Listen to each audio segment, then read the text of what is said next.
How is everybody doing? Positive and productive, I hope. Thanks for tuning in. Thanks for sticking with me. Hey, look, we're going to play something that I just came across my time feed. Charleston White is saying a few different things.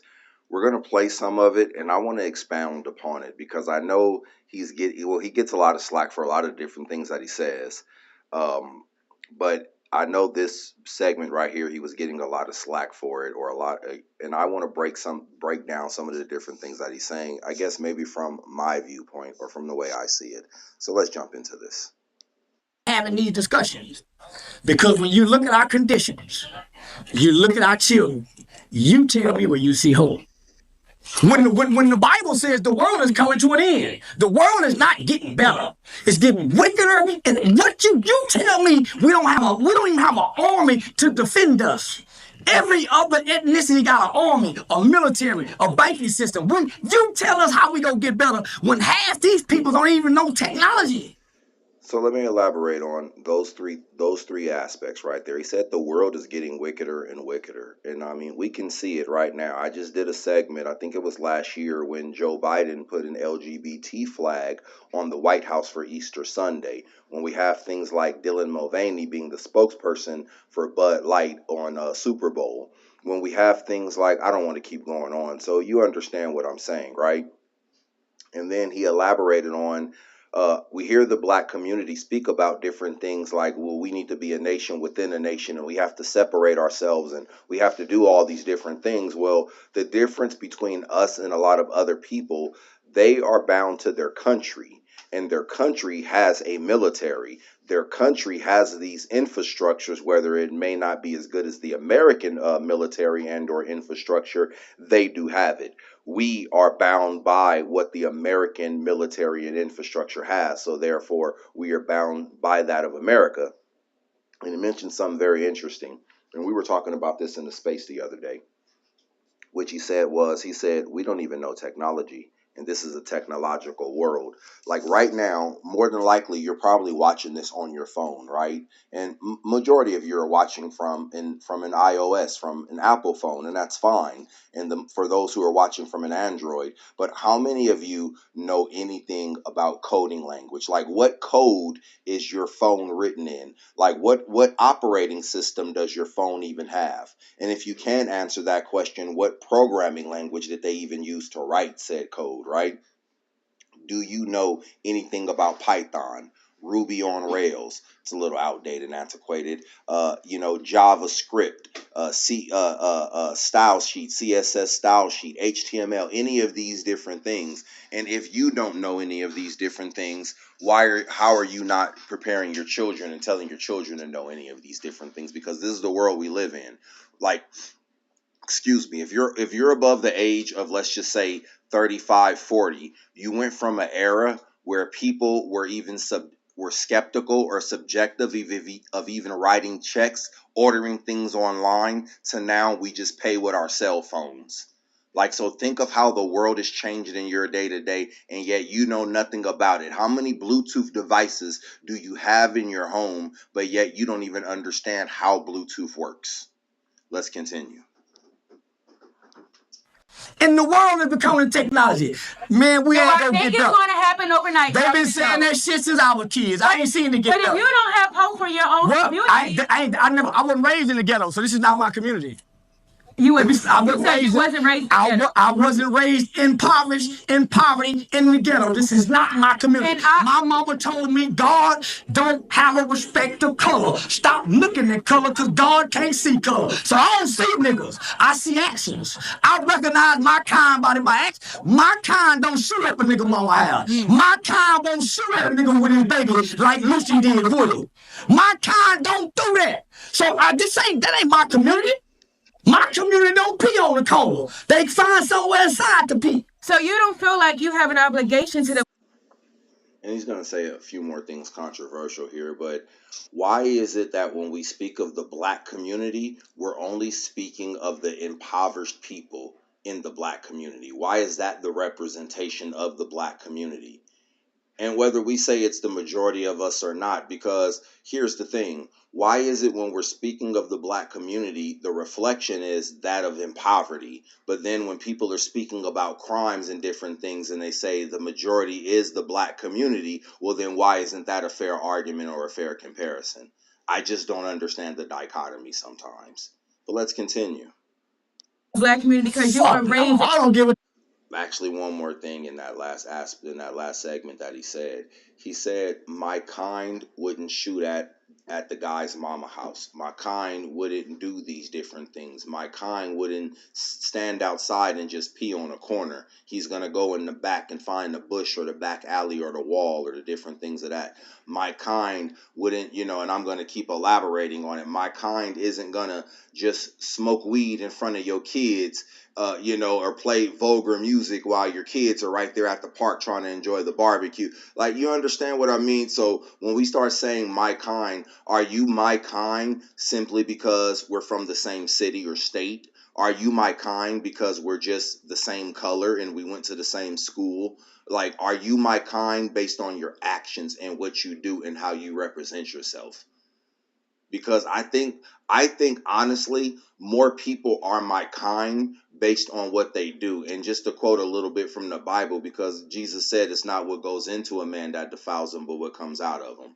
So I think that we all might see various things, and maybe the various things that we see don't actually bring us down or make us be a different person based on the different things that we see, but based off of the different things that you do or the different things that you say, what comes out of you that actually determines who you are. Case in point, you have plenty of people who live in the ghetto, grow up impoverished, but they don't perpetuate violence and debauchery. And then you have plenty of people who come from, for lack of better term, they come from affluence, but yet for whatever reason, they promote and they push the narrative of debauchery and violence and various things of that nature, persona non grata. So, and then it just almost always answers the same question, nurture versus nature. And we're not going to answer that right now. They haven't answered it for hundreds of years, and we're definitely not going to answer it here. But let's continue.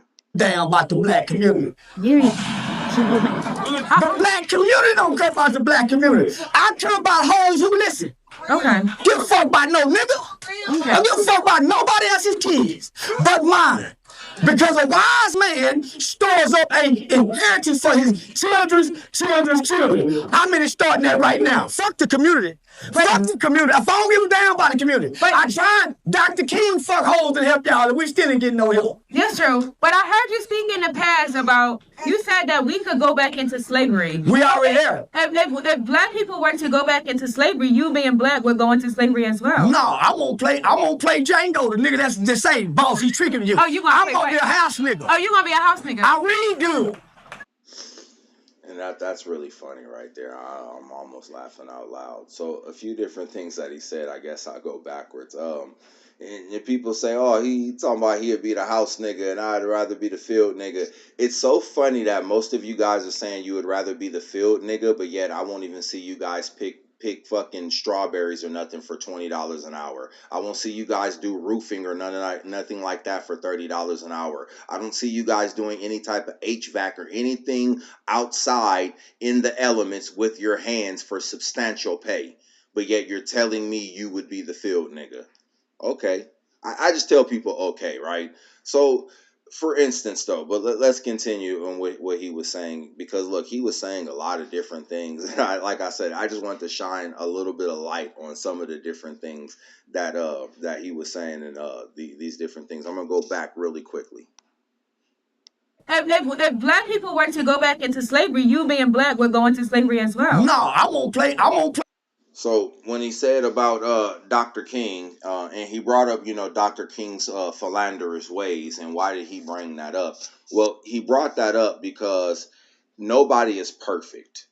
Nobody is perfect. And had Dr. King not been portraying an image as though he was perfect, and portraying an image to a majority of people who didn't really listen to him. And I know this may sound controversial to you right now, but we're always they say hindsight is 2020, and I forget what we call it, but when we take the day of now and we judge yesteryear by the day of now, which is totally disingenuous or a mischaracterization. And what do I mean by that? Well, if you look at about 2 to 3 years before Dr. King's death, almost 60 to 70% of the black community actually didn't side and or agree with Martin Luther King. And it was higher in the black community. It was like 68 to 70 something percent, and it was almost about 58% of the overall general public and or consensus.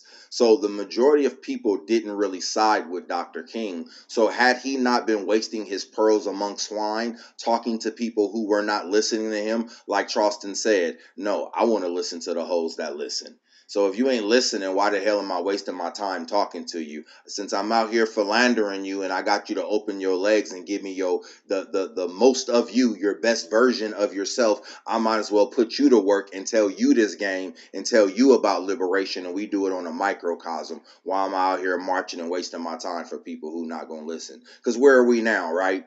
Here we are after Dr. King's legacy, when we have integration and we have all these various things, right? And then the common narrative is people saying that black people need to separate from society. Black people need to start their own civilization or their own culture.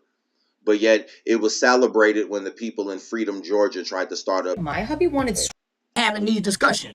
It was celebrated when the people in Freedom, Georgia wanted to start up their own community. But yet when we heard that they were doing some redistricting and it got a mischaracterization of what was going on in Louisiana, they said it was racist that white people wanted to start up their own community. But let's continue. Dr. King fuck holes and help y'all, and we still ain't getting no help. That's true. But I heard you speak in the past about, you said that we could go back into slavery. We already have. If black people were to go back into slavery, And why are we already in slavery? Why are we back there? Answer me this. How many of you can quit your job? How many of you have a choice in the matter of going to work and doing what you need to do for your day-to-day survival? How many of you have a choice? I know some of you are working 2 jobs, working a full-time job with all the overtime you can get, and then still doing Uber Eats or different things on the side. So, and if you refuse to do these things, do you have a meaningful living life? Let's continue. and black would go into slavery as well. No, I won't play Django, the nigga that's the same boss. He's tricking you. Oh, you gonna I'm gonna be a house nigga. Oh, you gonna be a house nigga? I really do. I know law. I can help the white man with law. I know psychology. See, I'm an intellectual nigga. I'm much more valuable than a labor nigga. So at what point what point did you wake up and decide to say, you know what, I give up. There's no helping. There's no fixing this. I never tried to play Jesus. I figured out how to get some goddamn money. Dr. King died broke. Malcolm died broke. Mahatma Gandhi died broke. Medgar Evers died broke. Huey P. Newton. So all these great leaders died broke. And their kids ain't got no legacy. How stupid can you be? And my mama say a wise man stores up an inheritance for his children's children. So fuck the people. Because when me and my kids starving, they ain't gonna help them bury me. So fuck the people. My mama say we're going in this household. That's what matters. Right. Didn't your mama tell you that? So fuck the neighbors, they ain't got no sugar. Now we ain't got none. We got plenty. He's being hyperbolic, but realistically, right? Realistically. And here's the thing. We're talking about the black community and how we need to fix the black community. But I was always told that if you want to change the world, be the change in the world that you want to see. So how is it that we want to fix the black community when we ourselves are liars? How is it that we want to fix the black community when we ourselves are alcoholics? How is it we're going to fix the black community when we ourselves are not good husbands, not good wives, not good sons, not good daughters? How is it that we are going to fix the black community when we ourselves are a portion of the reason that's the problem of the black community? How is it? But yet we're having a conversation about the macro before we look at the micro. We want to fix the community, but we don't want to fix ourselves. No, fuck them people who ain't got no sugar. You know why? Because I need to make sure we have enough sugar and we're not gonna run out. What good is it for you to try to give us to give in a when you don't have an abundance? You only share when you have a surplus. If I barely have enough to give, if I barely have enough for myself, how could I possibly give? So let me get this straight. My bills are $2,000. I only have $1,500 and you want to borrow $300. What sense does that make? I only have 5 steaks, but I need 7 steaks to feed my family, but you want 2 steaks. What sense does that make? But yet we're still trying to fix the black community and we haven't even fixed ourselves. The Bible said, why judge the stone in your brother's eye before you look at the log in your own? And we're still talking about the black community, but yet, like he said, how many of us are gearing up our children in the technological realm? How many of us are gearing up our children in the financial realm? How many of us are gearing up our children in the political realm? Because like he said, see, I'm a nigga with skills. I'm valuable more than just the laborer. And there's nothing wrong with labor because you can have skilled labor, or you can just be the person who just works at Amazon forever, works at McDonald's forever. Nothing wrong with these jobs. But then you have people who are working these jobs and they're complaining that a living wage isn't enough, or it's not a living wage because they can't afford to live off of these jobs. Did it ever dawn on you that these jobs were not designed for you to live? Did that ever dawn on you? And then you want to ask, what is the problem with society? The problem is us, ladies and gentlemen. It's the same aspect when we talk about the government. When we speak about the government, why is it that that's the only time that we forget we the people? Because last time I checked, we were the government. We elected these people. We are the people who decided to say, I don't want to be a bartender, barista no more. I'm going to run for Congress. We are these people, ladies and gentlemen. So when we get the laws that we get, are we getting the laws because they did it, or are we getting the laws because we did it? When we see what's going on in our communities, ladies and gentlemen, is it happening in our communities because they're doing it, or is it happening in our communities because we're doing it, ladies and gentlemen? And then you say, well, Choosta, I don't sell drugs. I don't do debauchery. I don't partake in it. So now I beg to ask you, well then, is this your people? Are these your community? What makes it your community? Simply because they're your neighbors? What makes it your kindred? Simply because you have the same blood that goes through his veins? Or is it because we have a commonality that we share? Which one is it, ladies and gentlemen? These are various and valuable questions that it seems that we keep dancing around, and we keep putting something in front of these questions that's arbitrary. My sex, my gender, even though sex and gender is one and the same, ladies and gentlemen. My race, my religion, my origin, my story, my trauma.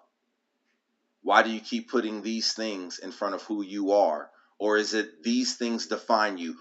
So you mean to tell me something that you almost had no bearing in establishing is what actually defines you? So the fact that you were just by chance born a woman, that's how you were defined in life. So the fact that you were just by chance ancestors of people who may have been slaves, that's how you're now defined? Ladies and gentlemen, we have to continue to ask ourselves the various questions that need to be asked. Am I what society needs? How do I contribute to society? And what am I doing in it to make it a better place? Whether it's as simple as when you see your neighbor and you greet them with a smile and you say, hello, how you doing today? Something as simple as that. Or do you teach your children not even to speak and be friendly to people? Or do you teach your children to be honest and fair? What is it that you teach your children, ladies and gentlemen? I know a man who actually ran a raffle and said, hey, if you can guess how many bubble gums are in the cup, you'll win $100. People guessed random numbers. Somebody actually got the number right. He told everybody they got the number wrong. I said, well, why didn't you tell them that they got it? He said, well, they don't know they got it right. So then why did you hold the raffle?